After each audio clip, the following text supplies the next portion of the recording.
Maayong hapon sa tanan or gabi na diya sa Pilipinas. Ako day si Julius Jimeno Madrona, taga Barak sa una sa Jimenos compound. Gitawag ko nila og yung Bals. Kanang gikan pa intawon ko sa akong school din sa Thailand. Nagdali-dali gyud ko og uli. Ang oras karon alas 5:30 or alas 6:30 na tina. So nagdali-dali gid ko uli kay para lang gyud aning testimony bahin sa akong amigo nga si Richie Dikito.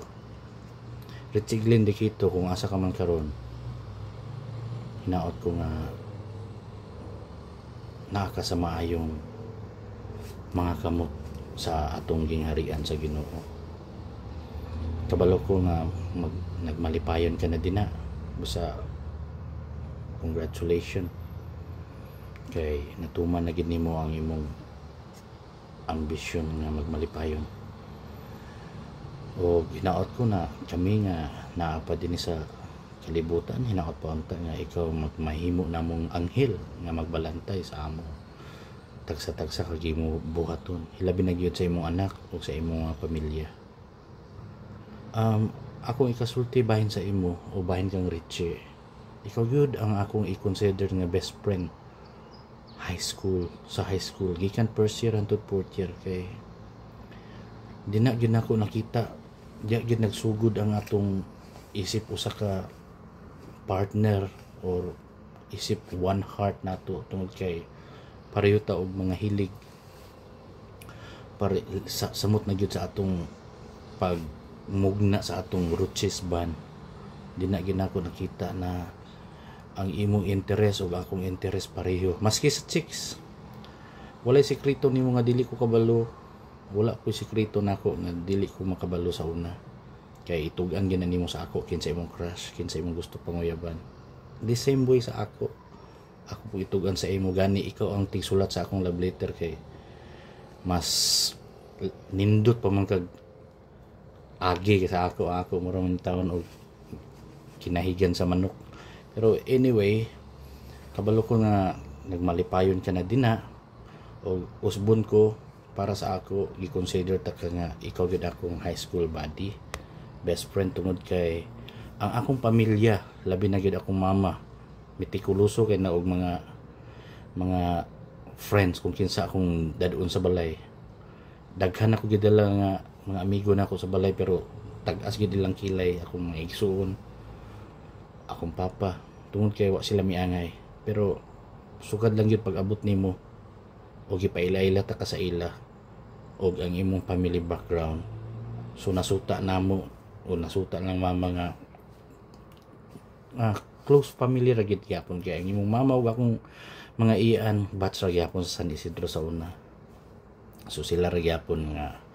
So gikan pa sa initial pa inyong balay sa una, ga-drive pa ka tong jeep sa imong papa. Sunduon ko nimo, wa ginay supak ang akong mama. Kung asa ta paingon kay kabalo sila nga usa ka maayong ehemplo o maayong amigo. So tungod sa imo nakasugod na ko og laag-laag sa balay. Kay sa una di gyud ko pakalaag, makalaag lang ko mga 5 ka minuto bunal na din. Pero tungod sa imo, ya gid nagsugod ang pagsalig sa akong ginikanan sa ako tungod kay nakita nila sa imo nga dili lagi mi magbinuang. So muto. Dayon nakita nila nga ang purpose nga magtapok tas balay sa unang permente is jamming, sipra sa atong kanta tungod kay usa kita ka banda. So daghan pa ko gusto istorya sa imo, Chi, pero medyo 4 minutes naman nya napay sumpay nako ani nga clip isip tribute namo nga kabanda para sa imo. O si John Paul pod ako pong gihanyo nga mag dungag po sa iyang testimony. So ako ring idungag ani nga clip. So Chi, kabalo ko na ka na sa langit. So kabalo ko na malipayon ka diya kay kanang lugar wala gid na kasubo kundi puro lang kalipay ang nadina. So see you next life. Richie Glenn, Linsagan de Quito. Maura to. Hello, mga gabi. Ako din si John Paul, isa sa mga amigo ni Richie o mga naging bandmate niya before. Actually, I met Richie Glenn way back 1999 sa college days sa BSU. Mo tong time nga nakapag-assemble mi og band, gipaila-ila siya sa ako sa akong brad, which is si Brad Joey. Mo lagi daw interested daw sila nga makipag uban sa banda, sila ni Julius or ni Yung sa moto. Kanang lingaw-lingaw ragod na banda sa during college time na magiganlan og roaches moto. Actually it's very important for us kay dito ginagsugod ang among banding, ang among band lugar, and ang dito nagsugod ang among friendship ba. So gikan adtong time taman karon, so although dili na mi kita-kita permi o dugay na mi last nga nagkita, pero ang friendship remains inana ba.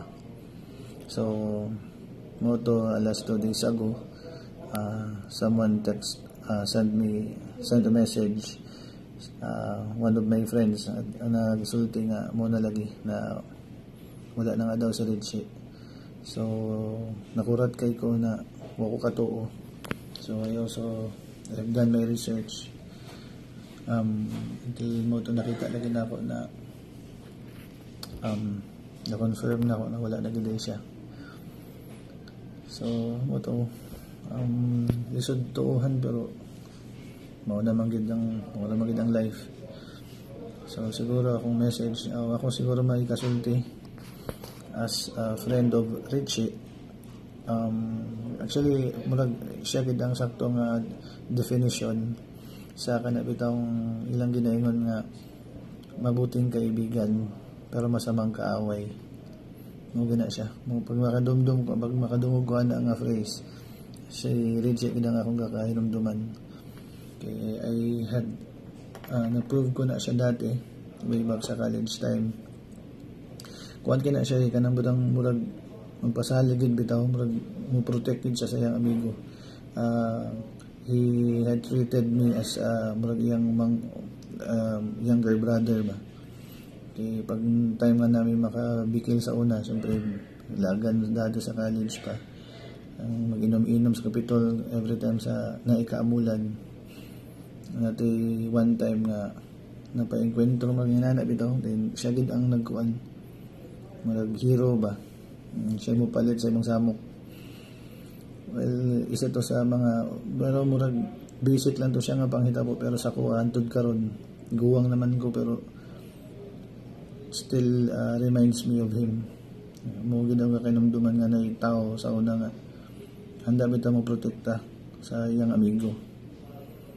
So mo to siya. Then ato na din mga later part na din kay tong OFW na mi midaway na di ko diri sa Saudi.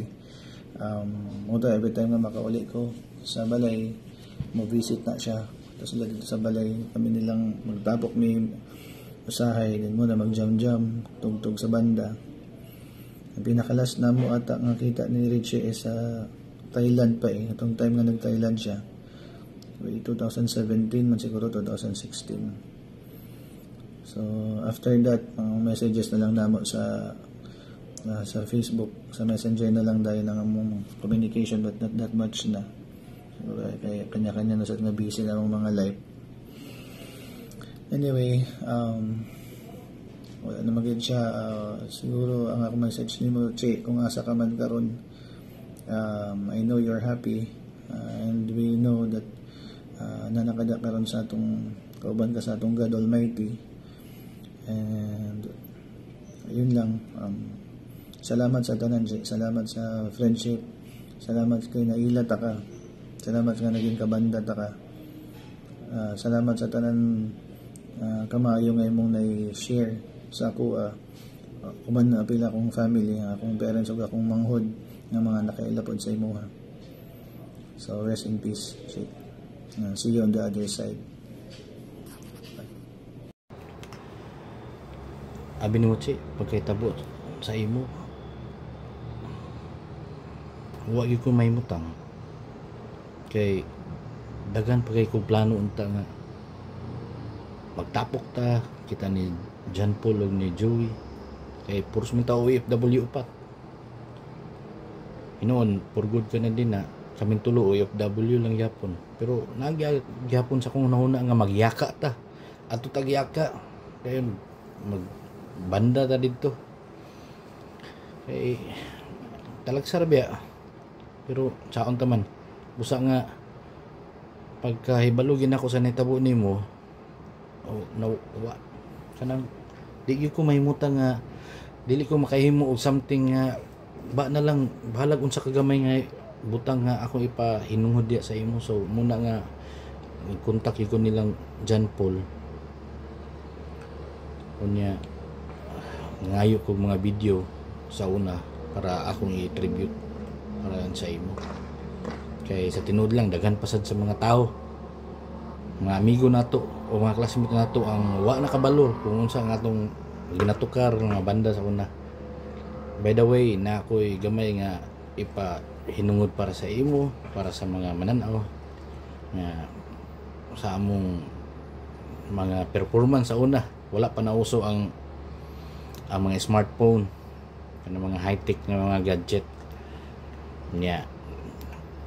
Lubog pa kayo ang tuan kaning saan ni reception. Pero sige lang, at least nga maski pag ingana ang atong amigo nga si John Paul naka-secure gid siya mga videos.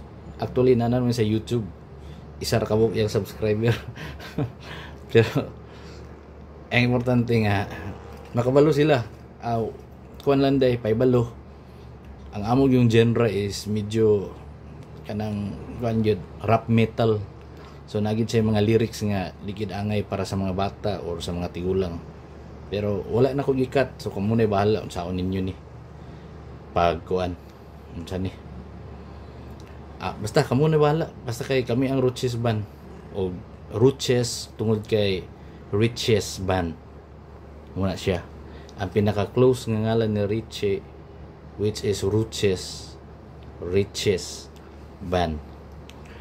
Diya siya nagsugod ang Roches Band nya kuan dayon mga gamay kabuang gamay nganong na Roches Band. Anak kabalo anak ato nga mga bugoy-bugoy pero di gid may bugoy kuan lang good kanang normal lang nga teenager and then nga nang uso sa una. So para ni sa inyo